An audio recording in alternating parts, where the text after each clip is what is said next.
Hey guys, this is Marc Goldberg, Marc Vlogs Watches. Thank you so much for joining me today. Before we go any further, I would just like to remind you that you can support me and the channel, especially if you love dogs.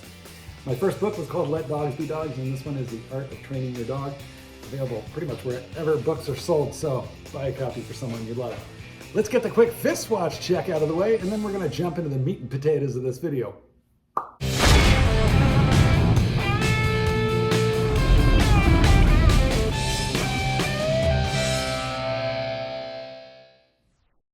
Do me a personal, guys, and go ahead and subscribe to this channel so we can do this again together soon, and throw a like so YouTube remembers that I'm here. Surprise for you today, guys. I'm wearing a 34mm date Rolex that I purchased in 1987. I think it's finally worth more than I spent on it.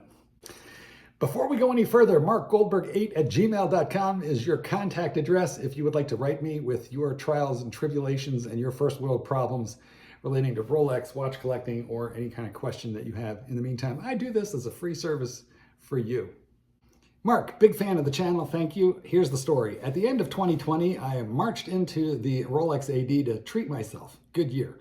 And I wanted to get a Rolex. So I walked in there and I asked for a Kermit. And I was given the unfortunate news, this was March 2021, given the unfortunate news, I can't just walk in and buy the watch I want. I put my name down for 3 watches, the Kermit, the Batman, and a Pepsi. And then beginning to research watch videos on YouTube, I realized I wasn't getting a Rolex with the AD without some sort of purchase history. Well, you know, you ask for the hardest to get stuff. You might as well have asked for a Daytona. You know, that's not where we start, buddy. We start with like a date just or a lady's date. But, you know, Chris did kind of overthink it a little bit, but eventually he came to his senses. And he says, so I bit the bullet and I purchased my first Rolex, a Sea Dweller 43 from Chrono 24, paid a premium. Then I decided I got to start building a relationship with the AD, and I needed to buy 2 extra links so I could blah, blah, blah. So he needs 2 links. He goes to the AD, and he says, he goes back to the AD with his, you know, ill-gotten gains, you know, his Chrono 24 gray market Sea Dweller, and says, look what I got. I need 2 links. Can you help me out? And that's going to establish my purchase history. Chris, you know, no, like this was that was a boner move, buddy. Got to be honest. Okay, and he says that the sales girl was a little disappointed about me buying a Rolex from the gray market, and that I should have waited, and she could have gotten me this watch, which is probably true. You asked for a Kermit, a Batman, a Pepsi. You asked for all the hottest stuff, but the thing is that the 43mm Sea Dweller, it's a bigger watch and not everybody is after that one. So like, you know, you probably could have gotten that with 6 or 8 months on the waiting list, but no, you got impatient. And you should have bought the Batman from the gray market and the Sea Dweller from the authorized dealer. Why don't you ask me these questions before you've made your mistakes rather than after? And thinking that she was going to help you out and that you'd establish a purchase history with a couple of links. Oh, Chris. Okay. Anyway, but it gets worse, guys, because Chris is not done spinning his wheels, overthinking this, and getting obsessive compulsive. I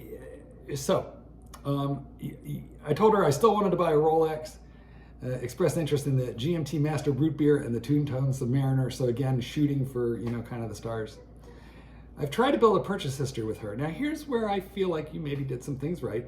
I bought a $1,500 necklace for my wife's birthday and a $3,500 bracelet for Christmas this year. Okay, good. So, you know, you're giving her something, which is good. I feel like that shows some commitment to the store, which she's gonna have to discuss with her manager, unless she is the manager, when she goes to sell you a Rolex.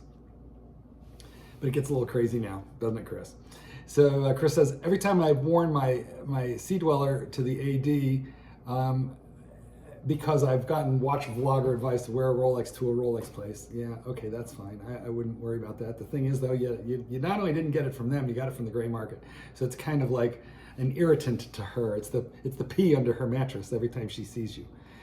At the end of this year, oh, another critical mistake. At the end of this year, I decided I didn't want my SD43 anymore. So you had it for like less than a year.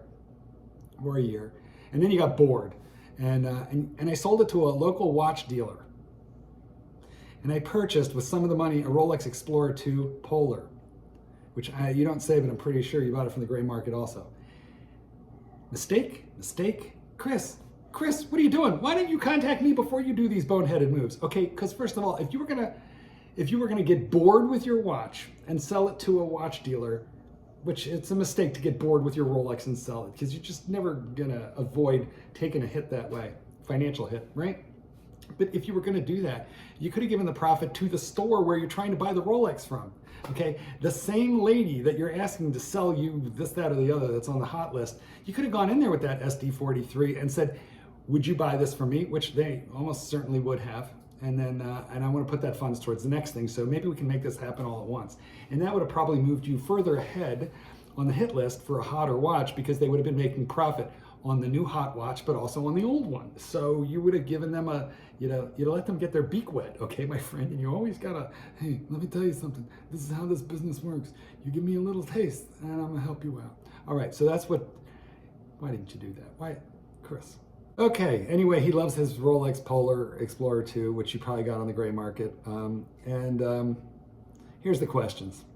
Should I wear my new Rolex, should I wear my new Polar Explorer to the AD?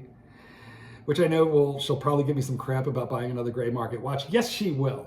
Yes, she will. And what she's gonna think is that you're likely to sell to the gray market as well, because you kind of did, instead of selling back to her. You've really kind of mucked this up on both ends, Chris. Should I not just wear a watch to see her, or should I wear another brand like my Omega Seamaster? Yes, that's what you should do. I mean, yes, stop rubbing it in her face. Wear the Omega in there. Don't let her see you ever again in a Rolex that she or one of her direct competitors in town, an AD, did not sell you. And stop selling gray market watches back to the gray market. At least if you sell it to the AD, you're one hand is washing the other, and you can tie that to an eventual sale of the next watch. Question number 2, does my story sound like the AD is leading me on? She told me in my last visit she thinks she could get me a watch by March 2022. I think you're leading them on, and I think that they are doing what they can for you. I mean, they understand that you're a pretty serious guy. I mean, after all, you've spent like $5,000 in their store already, and you spent it on bracelets, diamonds, and that stuff is pretty high margin. So I should think that they like you, and that is in your favor. Just stop making mistakes. I think what you do is you go in there wearing your Seamaster, and you talk to that sales agent and you tell her, I am done with the gray market. I am sorry. Never let her see you with that. Never let her see you with that Polar Explorer. But if you ever get bored with it, because Chris, you're the kind of guy who's going to get bored and sell it. If you do that, bring it to her first. Okay, that's all I got for you guys. Tell me, did I steer Chris right? Chris, you should have just been patient. And yeah, well, we can replay everything I just said. No need to repeat it. But guys, here's the moral of the story, and here's my wrap up. Patience. Do not get bored. Do not churn and burn. It takes time to establish the relationship with the AD. Give it the time it takes. If you do have something you want to sell, offer to sell it back to the AD. That's what I got for you people. Oh, and by the way, should it be like this? No, it's irritating, but this is the way it is. Goldberg. Peace out. Paint the sky.